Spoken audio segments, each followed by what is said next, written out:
2021년 11월 26일 쪼가 있는 사람들의 결단 낭독해 보도록 하겠습니다. 오늘은 챕터 8 마음속에 숨은 희망을 이제야 보았습니다. 최서린 작가의 저서입니다. 쪼가 있는 사람들의 이야기 어때요? 쪼가 뭘까요, 여러분? 쪼가 뭔지 한번 보도록 하겠습니다. 최서린 작가의 마음속에 숨은 희망을 이제야 보았습니다. 누구나가 아닌 나로 산다. 우리에겐 누구나 가슴에 묻어둔 이야기들이 하나씩 있다. 겉으로 보기엔 모두 행복해 보여도 사람 사는 이야기가 다 거기서 거기라는 걸 밤백살을 살아보니 알게 되었다. 나에겐 유독 인색했던 우리 엄마 김여사. 난 엄마를 김여사라고 부른다. 걸걸하고 풍채가 좋은 우리 엄마는 여느 엄마와는 많이 다른 분이셨다. 어려서부터 엄마와 시간을 보내기보다는 문 앞에서 엄마를 그리워한 날이 더 많았고, 졸업식과 입학식 그리고 중요한 시험을 보는 날에도 난 늘 혼자였다. 김 여사는 여자로서 자신의 삶을 사는 대신 엄마의 역할은 포기한 셈이다. 모든 불행의 원인을 아버지의 탓으로 돌리고 결국 가정 또한 포기하셨다. 그래서 난 할머니와 할머니 댁에서 나의 청소년기를 보내야 했다. 중학교 2학년 때부터 모든 걸 혼자 결정하고 책임져야 했다. 고등학교 입학 원서를 쓰던 날 이모들이 오셨다. 그리고 인문계 고등학교를 가려 하는 나에게 실업계 고등학교를 가라고 현실적인 얘기를 하셨다.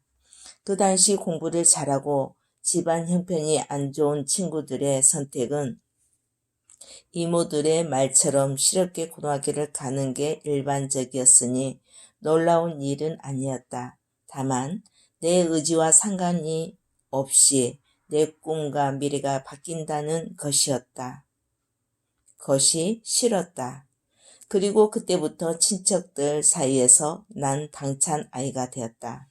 그 후 나는 인문계 고등학교에 진학했고 대학에도 갔다.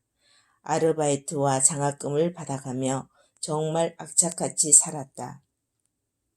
그토록 원했던 취직도 해서 서울의 한 무역회사에 다니게 되었다. 그런데 무역회사의 일은 나와 맞지 않았다. 교수님의 추천으로 간 것이기에 그만두는 것을 망설였지만 난 과감히 사표를 쓰고 고향인 대전으로 내려왔다. 그리고 몇 달 뒤 한 조그마한 영어학원의 선생님이 되었다. 아이들이 좋았고 가르치는 것이 즐거웠다. 외국인 선생님과 교류가 즐거웠고 무엇보다도 아이들의 발전하는 모습에서 뭔지 모를 희열을 느꼈다. 사춘기 아이들의 마음은 보듬어주고 꿈에 대해 함께 이야기 나누는 것이 좋았다. 나이가 어려도 사랑을 많이 받은 아이들은 사랑을 줄 알았다. 자존감 또한 높았다. 사랑받는 것이 어떤 느낌인지를 나는 아이들을 통해 알게 되었다.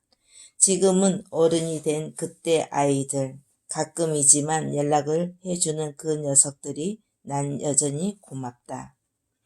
학원 일이 익숙해지고 안정적인 삶을 살면서 나만의 가정을 이루고 싶다는 생각이 들었다.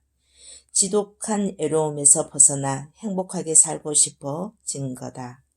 그리고 그해 겨울 난 결혼을 했다. 행복한 결혼 생활을 꿈꾸었던 나의 기대와는 달리 결혼 6개월 만에 시어머님이 교통사고로 돌아가셨다. 설상가상으로 연세가 많으신 시아버지는 치매와 파킨슨씨의 병에 걸리셨다.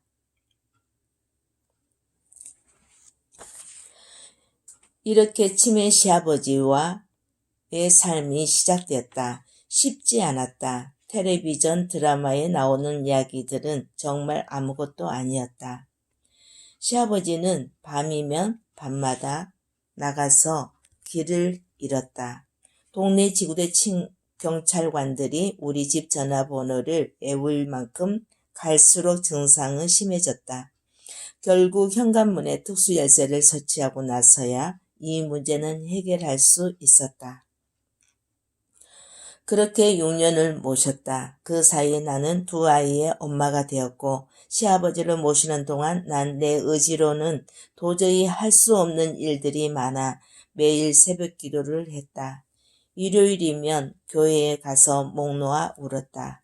시누이들과 문제가 생길 때마다 내 편을 들어주지 않는 남편을 원망하는 대신 내 마음의 그릇을 넓혀달라고 기도했다. 내가 한 선택에 책임지게 해달라고 지혜와 용기를 달라고 울부짖었다.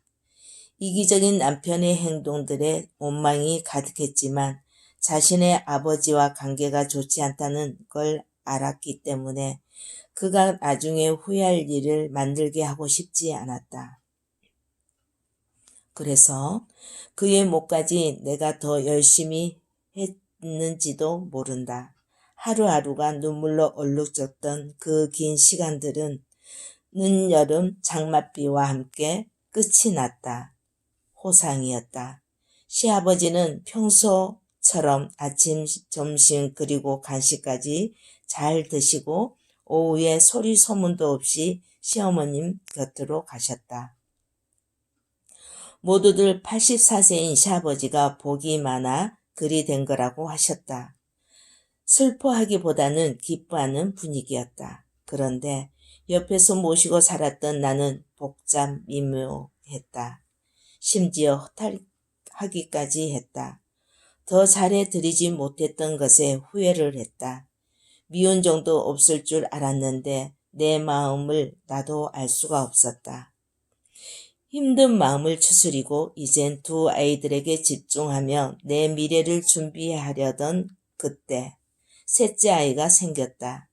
남편은 시아버님이 주신 선물이라며 좋아했지만 난 사실 두려웠다. 이제 겨우 내 시간이 생기나 했는데 임신이라니, 게다가 둘째도 아직 어려서 감당할 자신이 없는데 어쩌란 말인가. 남편의 설득 끝에 결국 셋째를 낳았다. 육아는 그야말로 전쟁이었다. 아이들을 키우는 일에만 집중하기엔 나의 미래가 보이지 않았다. 그래서 낮에는 육아를, 밤에는 방통대에 편입하여 공부를 했다. 조금씩 삶의 활력이 생겼다. 방통대를 졸업하고 다시 한국외대교육대학원 시험을 보았다. 면접이 까다로워 큰 기대는 안 했다. 도전하는 데에 의의를 두면 본 시험에서 나의 예상과 달리 합격을 했다. 그러나 합격의 기쁨도 잠시였다. 그 당시 난 집에서 영어 공부방을 운영하고 있었다. 주 5일 동안 수업을 하고 금요일 저녁엔 서울로 올라가 대학원 수업을 듣는 일이 결코 만만하지 않았다. 경제적으로도 힘들긴 마찬가지였다. 큰아이가 발레를 전공하는 중이어서 나에게 들어가는 돈을 최대한 아껴야 했다. 숙박비를 아끼려고 수업이 끝나면 학교 근처 찜질방에서 밤을 보냈다. 새벽에 일어나면 리포트를 쓰고 PC방에 가 프린트를 한 뒤 다시 수업을 들으러 학교로 갔다. 지방에서 올라오는 이는 우리 반에 나 하나였다. 나이도 내가 제일 많았고 외국에 나간 경험도 없었다. 모두들 내가 중도 포기할 거라 생각했다. 하지만 난 무사히 모든 과정을 마쳤다. 그리고 미국 자매결혼 학교인 미주리 교육대학원 연수에 참여할 기회 또한 얻게 되었다. 내 아이들과의 주말 시간을 포기하고 들었던 과정이기에 부족하고 서툴러도 정말 열심히 한 결과였다. 미국에 가기 위해선 아이들과 몇 달을 떨어져야 있어야 했다. 남편과 아이들을 설득하고 미국으로 갔다. 난생 처음 간 미국의 학교 생활은 상상 그 이상이었다. 좋은 경험과 성적을 얻고 돌아왔다. 그 뒤로 영어 교육을 하는 나의 목적과 나만의 교육 철학이 더 확실해졌다. 나의 공부방은 곧 입소문을 탔고 대기 인원이 생겼다. 통장 잔고의 앞자리 수들이 변했다. 공간이 좁아져서 더 넓은 집으로 이사했지만 아이들이 자라면서 자신들의 사생활 보호를 원했다. 그래서 아예 공부방 전용 아파트를 얻어 집과 일터를 분리했고 나만의 아지트이자 교실이 생겼다. 수업은 언제나 재미있고 즐거웠다. 내 아이들이 영어를 좋아하고 잘하는 것이 자연스러운 홍보가 되었고 그렇게 난 억대 연봉 반열에 들어섰다. 주변에 대형 학원에 다니는 아이들보다 우리 아이들 실력이 더 좋았고 아이들이 영어를 좋아하는 것이 가장 뿌듯했다. 모든 것이 순조로웠고 내 아이들도 잘 자라주었다. 내가 아프다는 사실만 빼고는 말이다. 과로와 만성피로, 암 직전 단계에 이르렀다. 모든 것을 내려놓았다. 그동안 일구었던 공부방을 접었고 건강에만 매달렸다. 우연히 참석한 면역 건강 세미나, 그곳에서 통역을 하게 되었다. 그것을 계기로 건강관리사와 운동코치 전문가가 되었다.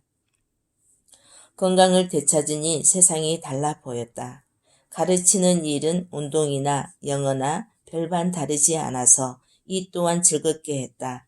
하지만 영어 강사로서의 정체성을 잃지 않기 위해 짬짬이